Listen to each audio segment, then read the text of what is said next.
G'day and welcome back to the XR311 build. Last video we got finished putting the front uprights together. Now we can join them to the actual control arms. I was calling these control arms in the last video. So we just have to go through these parts and find out which is which. So E14, E14, E14, so they should all be the same. Right, so you have an E14 and an E18 to make up your halves of the control arms. Well, they're calling them wishbones, but same thing. Now this is cool.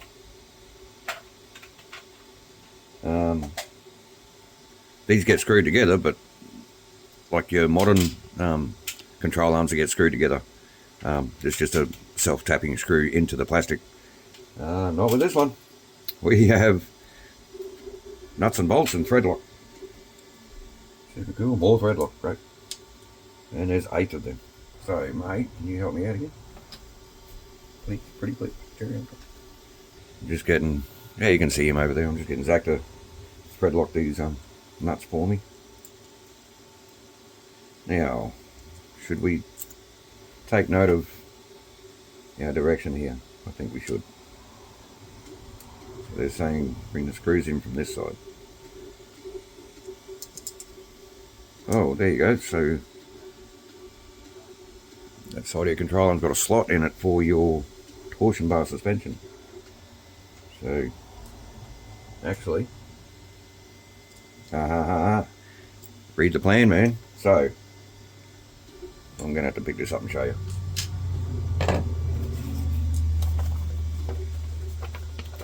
Come on. So where are we? Here. So this E14 part, which is this part here, right? So this hole here, can you see that that's actually got a square? So there it is. It's got a square in that side, and this side has the slot for your torsion bar. And so I noticed that this part with the square has the screws coming in from that way. So I don't know if that's important, which way the screws come from, but we're going to say it's important, so that's what we're doing. It is pretty handy though, because that nut fits inside that part. So once it's in there, you don't really have to hold onto it anymore. I mean, once it's on the thread, once it picks up on the thread.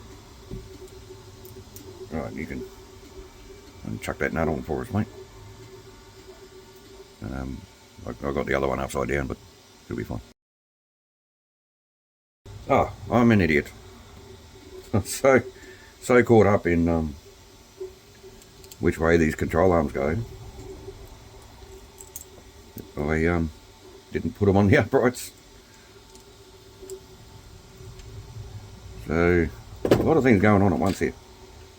So yeah, our control arm's going this way with the screw heads facing back towards us, and we have an upright with the steering arm facing back, and that's going to go in there. Hopefully I can get that in without, I don't think I can. I'm going to take these nuts off, or at least that one. So can we get this? There we go. So back on with that nut. So if Zach wasn't here to help, this would be very, very fiddly for me. Okay, so there's our top, I believe, top control arm. So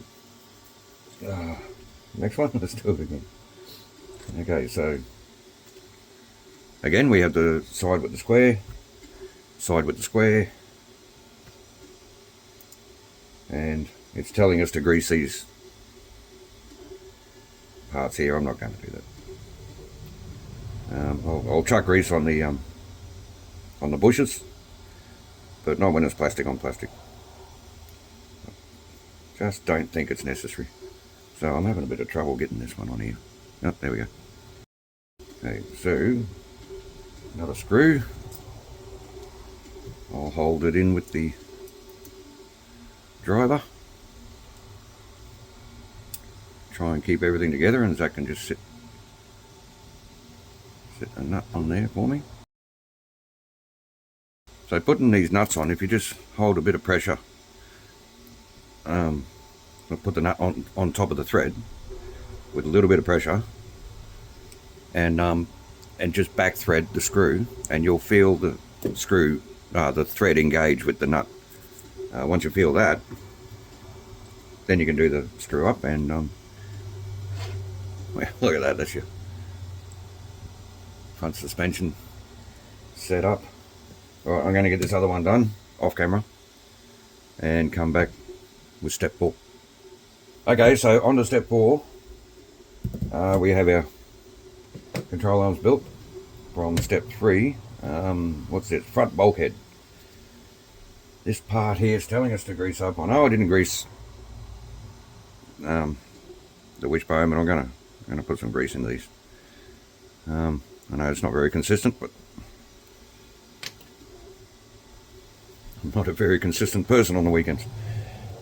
So, and these parts are tiny too, guys. These parts for your steering, geometry, they are very small. Another reason why this car's, if it does get a run, it's just going to get a quick blat around, probably just on the floor upstairs in the house, or maybe a light run out in the yard somewhere. So again, nuts and bolts, no self tappers into plastic, which is very nice, but they're not telling you to use thread lock in this one. What are these? So they're a 2x6, and they come in from underneath that bulkhead, like that, and somehow, oh, I know how. A little help, please, mate. It's 2mm nut on top of that screw. I just can't hold everything like this and put that nut on. These have got little, these are just retainers for these parts here. They got little pips on there, focus. Yeah, you can see them. That register with a couple of holes in that bulkhead. So you really can't get them the wrong way around. I mean, you kind of can, but we've got Zach with another nut. You can use tweezers if you want. That is that. So, 2 more 2x6s. And yes, I'm going to grease this up. Oh, there we go, got some spilled out on the bench there. Now this is sitting this way. Let's come in from this way. But it's telling us 2x5s are going directly into plastic. That'll be the first time for this kit. Now the question is, do they actually thread into the plastic? And yes, they do. So I am going to tap these with my M2 tap. So give me 5 seconds while I find my drill. Now we found our drill. I'm very carefully going to tap these parts. And oh no, I went in from the wrong way, so we're going to have a left-handed thread. That's okay, you won't see it. I'm only going very carefully because, like I said, this plastic is very hard, and I reckon it'll be very brittle. So, really try not to put the plastic under any kind of stress. Okay, so that's done. We can just fit this part into that part, which operates like that, and that's part of your steering, which I'm sure will come together in due time. So hopefully I can do this without sending stuff flying everywhere. Apparently not. So, really need a decent strength magnet so I can magnetize these drivers. And that screw just stopped on the plastic, so that's where I stopped. I really don't want to wreck anything on this kit, because I haven't looked, I haven't asked around, I haven't checked. But I dare say parts would be hard to get for these cars, even though you can still buy the re-release kits. Right, so that is step 4 complete. Like I said, I really want to take my time with this and enjoy it, and so far I am very much so enjoying it. So here's where we have our, there your steering linkages. Cool. So we need our control arms and that bulkhead. E19, E19. Okay, so they're the same part. That's okay then. So how does this go together? And apparently we need grease in here. Should we put grease in? I actually might in those ones. They feel a little bit tight, so I think this suspension design might need all the help it can get as far as freedom of movement is concerned. Righto. Let's just have a look at our operations of order. So this part, they want you to sit up like this, and we can put our steering arms in. Now this is reminiscent of the sand scorcher, in that looks like all these parts are just going to be one big floppy mess until the final part goes in and everything just comes together. So we have to pick the correct sides here. So where is this going? This is kind of a little confusing. So it's telling us that these need to go this way. How does that work? Okay, so the outside hole. How the hell does that work? Oh, okay, that makes sense. Okay, so yeah, all right. I was putting it on and thinking the rod can't go. It's back to front. It's twisted up. No, the rod actually passes through the control arm like that. Ha! Oh, there you go. All right. So we've got to get this one on. It's going to end up like that. So we want that through that side. And those parts in our bulkhead. And our other bulkhead.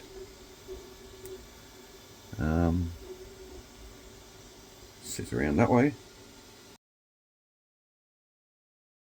That doesn't want to go. That's twisted up for some reason. Okay, so even with grease, that is quite stiff.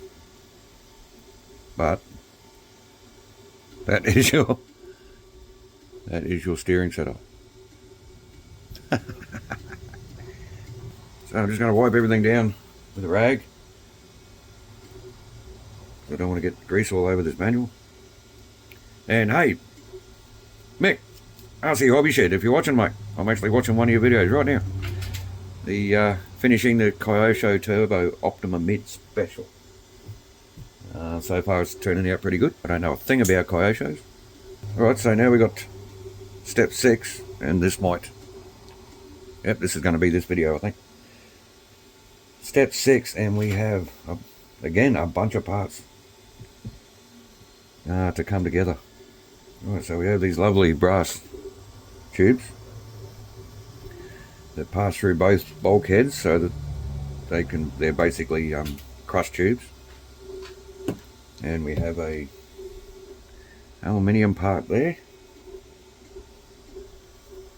or aluminum if you're talking in imperial, which is going to, it doesn't fit in there. Where does that bit go? Can't go there, can't go there. Oh, I'm going the wrong way. You silly person. Okay, one of these huge long screws. It's a 3x45mm screw.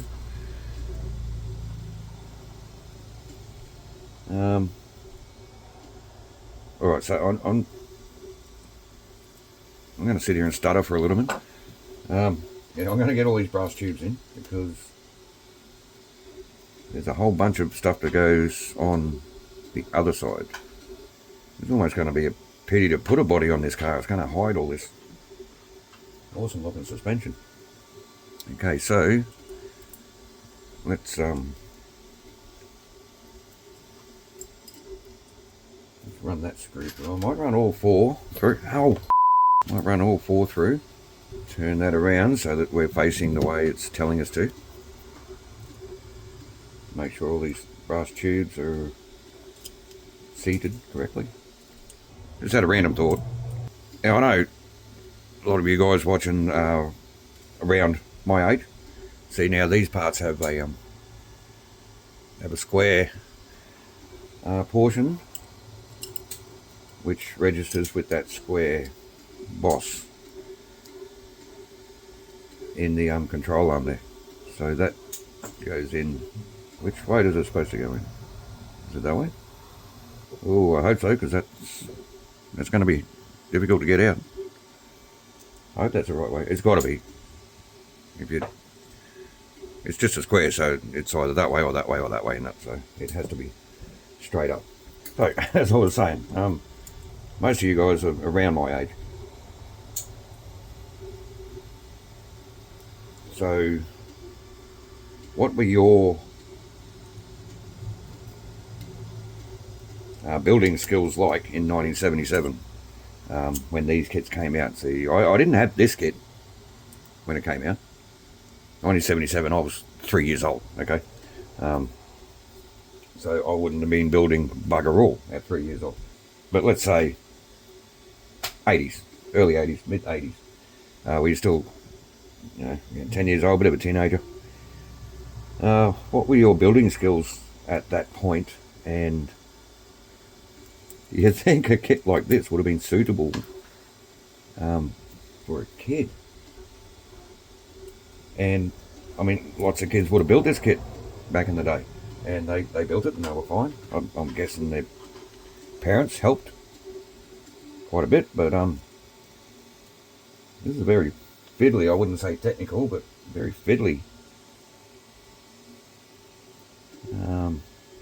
piece of gear to put together. So yeah, what I was actually getting at is could you imagine oh jeez, come on, could you imagine kids these days? Now, no offense to kids these days, I've got a pretty good one. He's got his head screwed on, but I couldn't imagine kids these days looking at this and going, what the hell? I'm taking it to the shop and they can build it, which is a pity. So that box wrench. Now these are nylock, so no thread lock. Yeah, that was my random thought. Just see, kids back in those days didn't have all this technology with YouTube and stuff like that, where they could just search something for information. So they really had to work it out for themselves. They had to have a look at that. Now, after watching, look at that suspension travel. That's nuts. After watching Glenn's video, Tamiya Legends. This assembly looks so much bigger on camera. It is tiny. Alright, so that's going to be it for this video. Yeah, definitely going to be it for this video. Oh, we got the servo saver, which just sits there for now, I guess. Okay, right, so that just sits in there for now. So, I won't take up any more of your time. Thanks for watching, thanks for your support. Have a great day, and we'll see you for step 7. Ah, yes, that's what happens. Alright, see you next one.